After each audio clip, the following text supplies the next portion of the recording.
kalau jadi aktivis yang total. Bahwa pejuang tidak boleh jadi pecundang, harus bertanggung jawab dengan apa yang dia lakukan.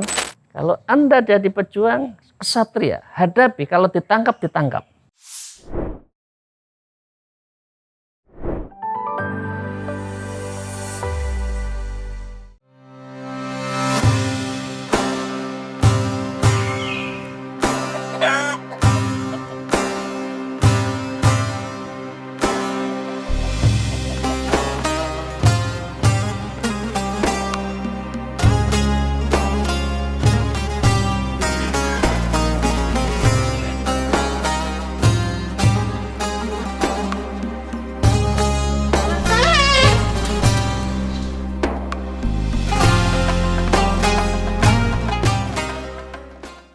Assalamualaikum warahmatullahi wabarakatuh.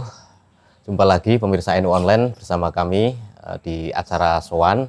Kali ini kita sedang ada di kediaman Dr. Haji Ali Maskur Musa. Beliau adalah Ketua Pimpinan Pusat Ikatan Sarjana Nahdlatul Ulama. Kita akan ngobrol santai dengan beliau tentang hal-hal yang ringan. Assalamualaikum Pak Kiai. Waalaikumsalam warahmatullahi wabarakatuh. Terima kasih Sun berkenan hadir tim NU Online ke tempat saya. Kabarnya sehat-sehat ya. Pangestunya saling doa, moga-moga keluarga besar NU selalu dalam keadaan sehat walafiat dohir batin, dunia akhirat. Amin ya rabbal alamin. Ini teman-teman ingin belajar kepada Pak Kiai, jadi mulai hal-hal yang ringan. Tapi sebelum nanti kita bahas wacana yang lebih jauh, kita ingin kenal lebih dekat dulu Pak Kiai. Bagaimana latar belakang keluarga Pak Kiai, terutama orang tua dalam mendidik panjenengan? Gimana ya? Saya seperti halnya teman-teman, sahabat-sahabat NU pada umumnya, tidak terlalu menjadi top mind NU ya di keluarga saya di Tulungagung sana. Tapi apapun, semuanya keluarga besar NU itu harus punya komitmen, tanggung jawab bagaimana memperjuangkan akidah Ahlus Sunnah wal Jamaah An-Nahdliyah ya, dan itu menjadi nyawa kita, menjadi ruh kita beragama yang hubungannya dengan urusan sosial, kemasyarakatan dan negara gitu. Jadi gitu ya, jadi tidak berada di pusaran keluarganya, itu bukan dari kalangan darah biru ya, gitu, tapi keluarga saya biasa NU ya, mungkin ranting lah gitu ya orang tua saya. Tapi tempat berkumpulnya aktivis NU tidak hanya di desa saya, tapi juga di kabupaten ya, cabang Tulungagung kalau rapat ya, kemudian seorang biasa di Tulungagung. Tapi kalau sudah maulid, misalkan yang didatangkan waktu itu Kiai Imron Hamzah misalkan, tempatnya di rumah. Orator besar waktu itu. Ya, Pak. Jadi bapak saya biasa, tapi lingkungan dan pergaulannya adalah tokoh-tokoh NU. Nah, kalau dari proses pendidikan ya. Nah, saya kalau pendidikan begini, pendidikan saya satu di antara seperti anaknya kiai lokal atau kiai besar pada umumnya yang nakal ya, tidak mau sekolah. Saya tidak sekolah mulai dari TK sampai kelas 5 ya, baru orang tua resah. Nah, ini anak ini kok nggak mau sekolah. Baru disekolahkan itu kelas 5 SD. Ya, waktu itu bahasanya kira-kira homeschooling. Karena di rumah itu ada madrasah, diajarin sendiri, orang tuanya baca lingtung, ya, baca terus menghitung dan sebagainya. Mampu, bisa. Nah, orang nakal biasanya lebih cerdas. Nah, kelas 5 ya. Kelas 5 saya masih kecil, tapi nggak diterima di desa saya, SD di desa saya. Akhirnya justru sekolahnya itu di lain desa yang mau menerima kelas 5. Kan rata-rata nggak mau, ini nggak punya 1, 2, 3, 4, ini kok langsung 5. Oke. Sampailah lulus, terus PGA 4 tahun, ya namanya orang tua NU, anaknya ingin jadi guru, Saya disekolahkan di PGA 4 tahun. Nah, PGA 4 tahun.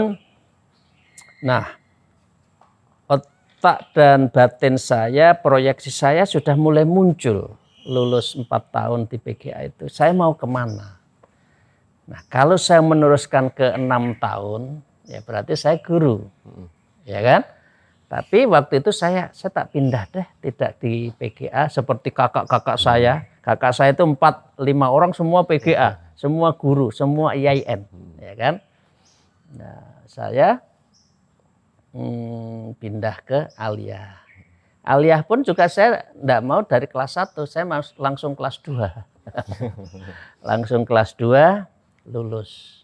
Karena inspirasi saya waktu itu, saya ingin jadi politisi. Sudah muncul. Karena bapak saya itu tokoh politik waktu itu ya. Ya rata-rata NU kan P3 ya waktu itu. Semua Orde Baru kan ke Golkar, bapak saya konsisten ke P3. Ya, saya sudah diajak kampanye kemana-mana. Ya, naik orang di kampung saya namanya PC ya. PC itu kendaraan lama yang bisa ngangkut banyak itu. Karena dia yang biayai umat santrinya, ya tinggal berangkat, tidak ada iuran, semuanya kalau lagi maulid, rojapan, panitia ini, peringatan ini nggak ada tarian, semua diangkat oleh orang tua saya. Ini lesson learn, pelajaran dari bapak saya itu kalau berjuang total. Oke, ini ya pelajaran pertama dari orang tua saya adalah kalau berjuang harus total. Nah, yang kedua diinspirasi oleh kakak saya. Kakak saya ketua Dema IAIN Sunan Ampel, Pak Ali Maskan ya.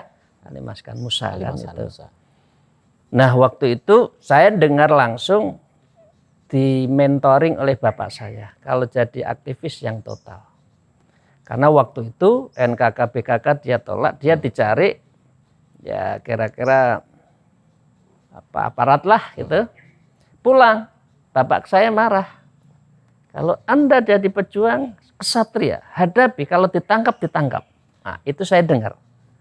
Jadi itu yang menjadi inspirasi saya, jadi ingin jadi tokoh politisi ya yang ambil peran-peran kemasyarakatan. Nah, itu waktu itu di Aliyah kelas 2. Nah, akhirnya betul kakak saya balik ke Surabaya, sudah ditangkap masuk ke Kalisosok. Itu yang menjadi kebanggaan keluarga. Bahwa pejuang tidak boleh jadi pecundang, harus bertanggung jawab dengan apa yang dia lakukan, meskipun harus berhadapan dengan aparat penegak hukum.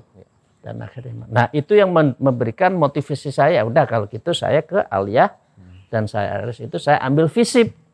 Nah, akhirnya dari situlah saya kuliah ke Fakultas Ilmu Sosial Ilmu Politik Universitas Jember, jurusannya hubungan internasional. Ya itulah.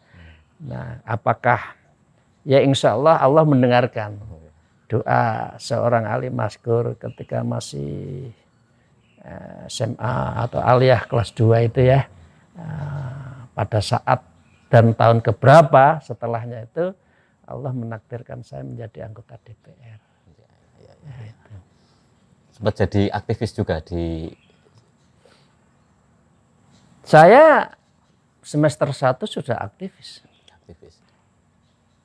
Saya ber-PMII sebelum saya kuliah. Kok bisa? Ya karena saya ikut kakak saya ketua Korcap PMII. Kakak saya yang satu lagi sebagai sekretaris cabang PMII di Surabaya. Sehingga kegiatan PMII saya sudah ikut. Sehingga ketika ospek, ketika yang lain mahasiswa baru itu menggunakan kaos ospek itu, yang saya pakai kaos PMII.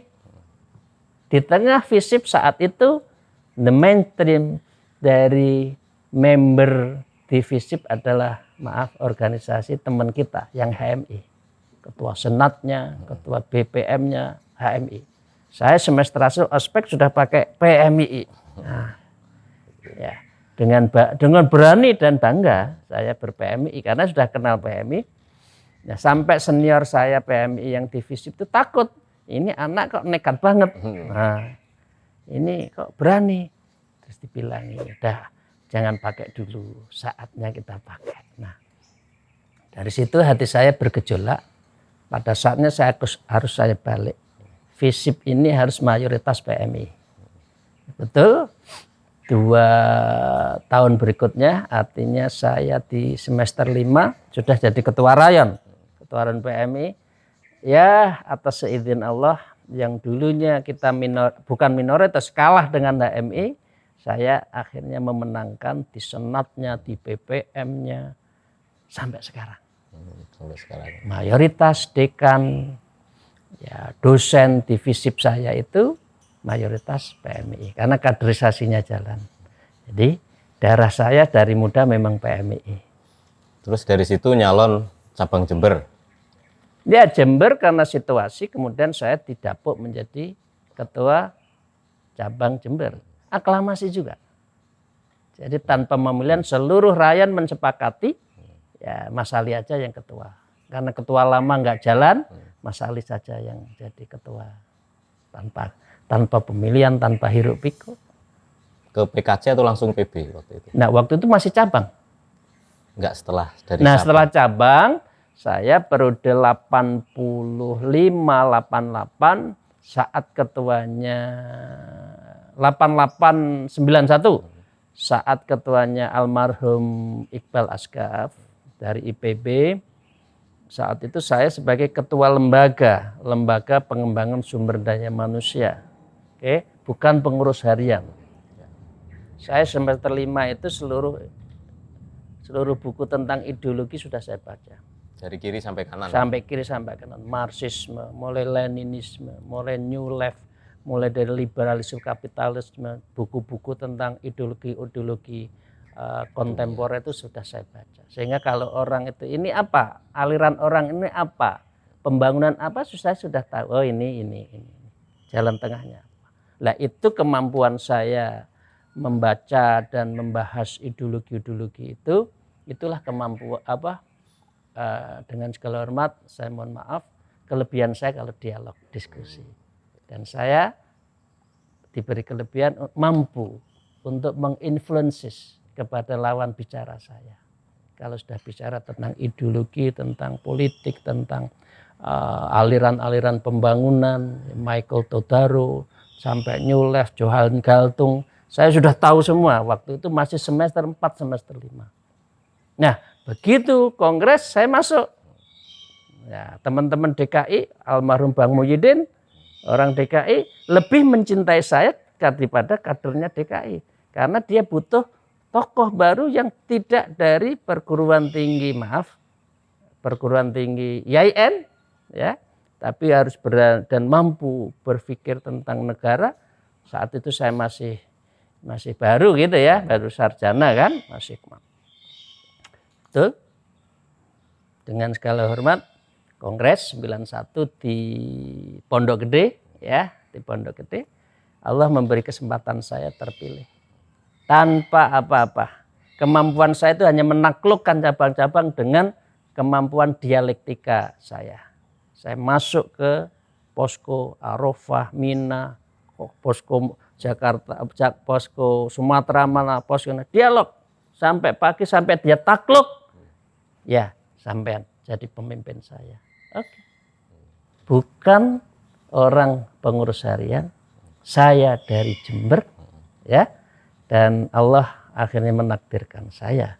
Biasanya tokoh itu kan pengurus harian, gitu kan.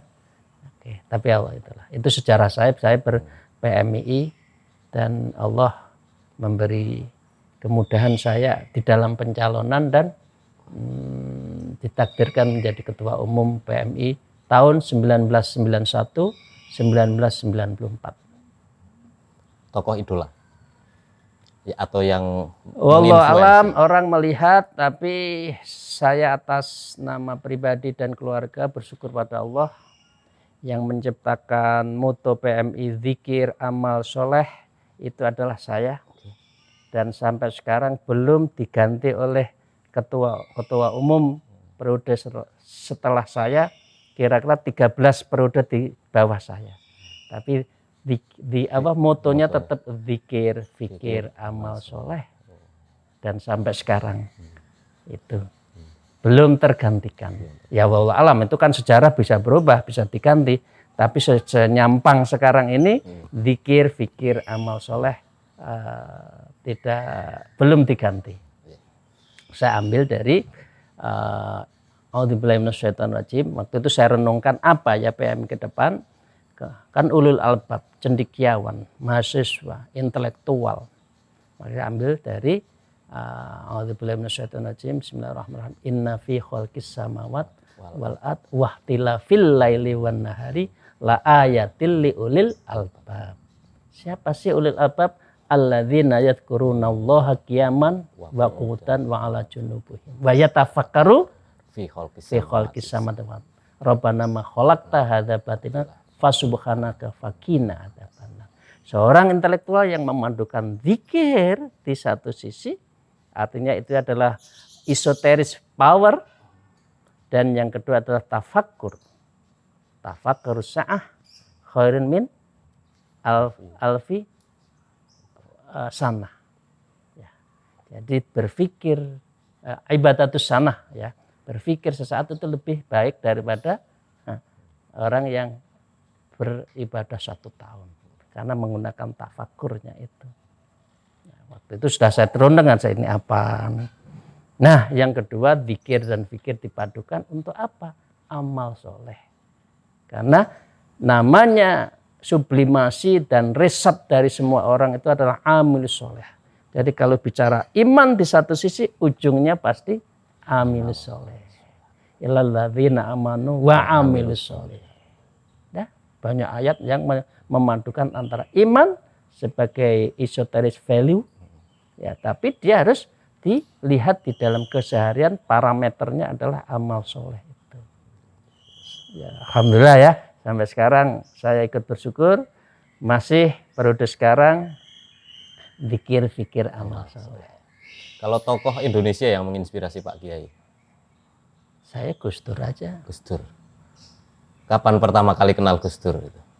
Mengenal secara pribadi saat saya ketua umum PMI, PMI. Tapi kalau secara jamaah ya, sebagai komunitas gitu ya, kita mengidolakan sejak saya masih kuliah. Tapi begitu PMI saya dekat dengan beliau, ingin sering jalan dengan beliau ke tempat-tempat khusus, tempat-tempat sahabatnya. Seringkali saya menyupiri Gus Dur, ayo ke Kiai Nur Iskandar, Kiai Manaro, saya yang nyupirin. Nah, dari PBNU atau saya diminta ke Ciganjur, ayo akhi, kalau manggil saya Gus Dur itu 2. Kalau enggak manggil nama, panggil akhi. Ayo akhi, ayo Ali, akhi. Itu kalau manggil saya. Ada kenangan atau pesan mungkin dari Gus Dur yang masih diingat? Kenangan atau pesan atau apa ya? Yang mungkin pesannya 2, sama dengan bapak saya. Jangan berhenti berjuang. Itu dari Gus Dur gitu ya. Ya, jangan berhenti berjuang. Dari Gus Dur. Jadi waktu itu banyak apa ya, pemikiran mungkin ya yang mempengaruhi dari si Gus Durnya itu Pak Kiai. Ya karena itu saya tulis dalam satu buku. Buku saya Pemikiran Gus Dur dalam hal nasionalisme dan kenegaraan. Saya bukukan, saya ambil dari salah satu subbab tesis saya. Tesis saya akan ambil di UI. Judulnya Pemikiran Politik Nahdlatul Ulama tentang Kebangsaan. Salah satu variabelnya kan tentang pengaruh Gus Dur. Satu, yang kedua implementasi dari sistem nilai ya Ahlussunnah wal Jamaah itu sendiri. Kemudian saya bukukan. Jadi, Gus Dur itu banyak ilham yang saya terima beliau. Ya.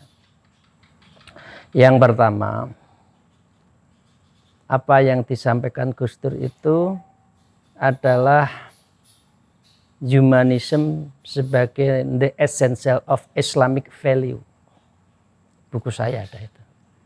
Humanisme, kemanusiaan adalah esensi dari nilai agama. Maaf, akhirnya kan orang salah kaprah mengambil sesaat saja kan. Kalau orang berbuat baik tidak akan pernah ditanya agamamu. gitu kan? Itu yang diambil satu angle, tapi seluruhnya adalah padahal itu lebih dari itu. Kalau jadi orang Muslim yang bagus, maka harus mempunyai komunikasan yang tinggi. Satu, the first underration of Gus Dur adalah humanisme, and secondly adalah demokratis. Demokrasi itu adalah sistem yang dia kembangkan sampai mengatakan tidak ada sistem politik Islam yang tunggal, sehingga dia mengatakan tidak ada sistem politik Islam, diambil tunggalnya hilang. Nah, hanya tidak punya sistem politik. Padahal beliau menceritakan transfer of power from Rasulullah to Sayyidina Abu Bakar to Sayyidina Umar bin Khattab to Sayyidina Utsman Hasan and to Ali bin Abi Thalib, the all different. Ada yang pakai halul akdi, wal akdi, ada yang dipilih, ada yang wasiat, ada yang ditunjuk.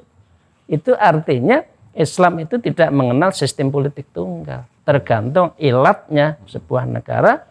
Kalau di Indonesia kan muakhadah, watoniyah, kita persatuan kebangsaan. Ya karena itu harus diterima. Dan Islam di Indonesia atau Pancasila di sisi yang lain tidak bertentangan, ya sudah harus diterima dengan baik, kan gitu. Dua. Yang ketiga, pikiran Gus Dur itu tidak lepas dari civil society. Civil society itu harus politik harus dikontrol. Yang namanya the king can do no wrong itu tidak berlaku di dalam politik. Seorang politik harus dikontrol, tokoh harus dikontrol, presiden harus dikontrol, DPR harus dikontrol. Kalau untouchable, maka dia cenderung akan menyalahgunakan. Ya. Dan itu Lord Acton kan, power tend to corrupt, absolutely power tend to corrupt absolutely. Jadi kekuasaan itu cenderung korup. Semakin besar kekuasaan, korupnya juga semakin besar. Karena beliau mengatakan civil society harus kuat. Ya, itulah mengembangkan forum demokrasi, selalu mengkritik, menjaga jarak dengan pemerintah dan sebagainya. Nah, yang ketiga, seluruh cara berpikir Gus Dur adalah pakai istilah beliau itu eclectic value di dalam beberapa tulisan. Jadi kira-kira sekarang itu Islam inklusif lah, Islam watoniyah atau Islam kosmopolit sisi lain, tapi lebih banyak inklusif. Ya, inklusif bahwa the culture ya itu adalah sumber dari kebesaran agama itu sendiri. Ya, kira-kira berislam ala wali songo lah. Yang Islam mengambil kultur untuk mengembangkan dan memperbesar agama itu sendiri. Kecuali kalau memang sudah akidah, maka tentu tidak sesuatu yang harus disama-samakan. Kalau akidahnya beda ya sudah, memang akidahnya beda, tidak harus disama-samakan. Jadi 4 itu, semua asar, semua atar asar, cara berpikir Gus Dur itu selalu berbumbu pada 4 itu. Ya, humanisme, demokrasi, civil society, dan inklusivisme. Dari cara pandang inilah Gus Dur akhirnya disebut adalah kelompok pribumisasi Islam bersama Cak Nur, kan gitu, dalam komposisi, dalam taksonomi pemikiran Islam di Indonesia. Nasihat untuk anak-anak muda NU, generasi muda? Teknokrasi ya. Hatinya orang NU itu hatinya adalah Mekah Madinah. Ya. Tapi cara berpikirnya harus New York Exchange. New York Exchange. Ya. Jadi pasar modal si Amerika yang menguasai terhadap marketplace dan finance di dunia itu kan di sana. Oke. Tapi hatinya tetap Mekah Madinah. Jadi anak muda, saya paling nggak seneng kalau anak muda pagi tidur. Bekerja, teknokrasi, profesional, komitmen. Jadi pesan saya mengarahkan pada anak muda NU yang teknokrasi dan profesional itu menjadi pekerjaan rumah. Aktivis boleh, harus aktivis, tapi yang profesional. Harus punya jiwa teknokrasi. Saya pesan saya itu aja. Kalau urusan agama, orang NU pondok jagolah. Anak-anak PMI, ya ISNU ya. Saya nggak mau nyebut yang lain karena saya kan ISNU dan PMI. Saya yang berani ngomong hanya PMI dan ISNU. Kalau ahli agama, manajerial kepemimpinan kan sudah oke, sudah digembleng. Mulai dari cara memenangkan konferensi rayon, apa namanya konferensi rayon ya Pak? Apa? Rapat anggota. Zaman saya masih konferensi rayon, konferensi komisariat ya, kan cabang ya, konferensi cabang itu sudah pinter kan ya, ilmu strategi taktisnya kayak apa, ilmu how the winner itu kan sudah punya. Yang kurang dua, teknokrasi dan profesional. Bagaimana cara melatih menjadi teknokrat ini? Ya sikap mental, mindsetnya harus dirubah. Mindsetnya dirubah dengan segala hormat. Bermain di proposal itu dikurangi. Bukan tidak boleh ada proposal, tetap boleh. Ya, tapi saya punya apa, calon fundingnya punya apa, ketemu jebret. Kolaborasi, gitu ya. Dan itu harus dimulai dari kaderisasi di semuanya, mulai dari Mapaba sampai PKL ya, itu harus diarahkan pada perkaderan yang ya, leadership, teknokrasi, dan profesional. Kalau profesional lebih ke skill ya, jadi masing-masing kita itu harus punya skill yang memang apa ya, profesional itu tadi ya, apapun bidangnya. Iya. Kalau teknokrasi itu ya teknokrat, harus kuat agamanya, juga harus kuat ilmu-ilmu kauniyahnya. Nah, kelemahan kita itu seringkali mendikotomikan. Ya, Syekh Ibnu Athaillah As-Sakandari tidak melarang seseorang untuk bekerja yang keras. Tapi ad-dunya lil akhirah. Dunia untuk akhirat. Bukan ad-dunya lid dunya. Itu berarti Anda akan istighalat dunia. Anda akan ketungkul urusan dunia. Terlena ya. Dia akan namanya terperdaya. Ya, namanya al-ghillatud dunya. Jadi ghillatin, jadi terperdaya urusan dunia. Bersih. Ada cahaya padahal halusinasi. Nah, tapi yang kita arahkan adalah yang substansi, yaitu akhirat. Kenapa? Ad-dunya mangzilatun. Dunia itu tempat minum, ngombe. Tapi kororoh wal watonahnya adalah akhirat. Itu yang kita tuju. Tapi orang terlena di terminal, di rest area mana 57, misalnya kalau ke Bandung, bangun rumah hebat, bangun ini, bangun itu. Kan ditinggal. Habis itu dia kan mau kemana tujuan berikutnya, mau ke Bandung, mau ke Surabaya, ditinggal. Orang terlena di dalam mangzilatun, terlena urusan dunia. Karena apa? Dunia untuk dunia, mestinya dunia untuk akhirat. Dan orang Islam tidak dilarang untuk apa? Orang kaya. Itu yang saya tulis di dalam buku baru saya, Sufi Modern. Oase Sufi. Saya tanggal ulang tahun kemarin meluncurkan buku baru. Insya Allah buku ke-17 saya, Oase Sufi. Orang modern, hatinya pada Allah, ta'alluq terus pada Allah, tapi dia tidak melupakan urusan dunia, dan dunia itu untuk akhirat. Itulah namanya Sufi modern atau Oase Sufi di tengah modernitas. Sehingga hidup itu enggak kering. Pagi, siang, malam, duit, jabatan, kompetisi, fitnah, itu tidak akan berlaku bagi orang yang sudah mengarungi dunia tasawuf, dia tetap jalan menghidupi dirinya, keluarganya, umatnya, Indonesia, katakan, tetapi tidak lupa pada Allah. Terima kasih sekali, Kiai, luar biasa. Demikian akhir perbincangan kita pada sesi kali ini. Ikuti terus program Soan yang insya Allah inspiratif dan mencerahkan. Demikian, kurang lebihnya mohon maaf. Wallahul muwaffiq ila aqwamit thoriq. Wassalamualaikum warahmatullahi wabarakatuh. Waalaikumsalam.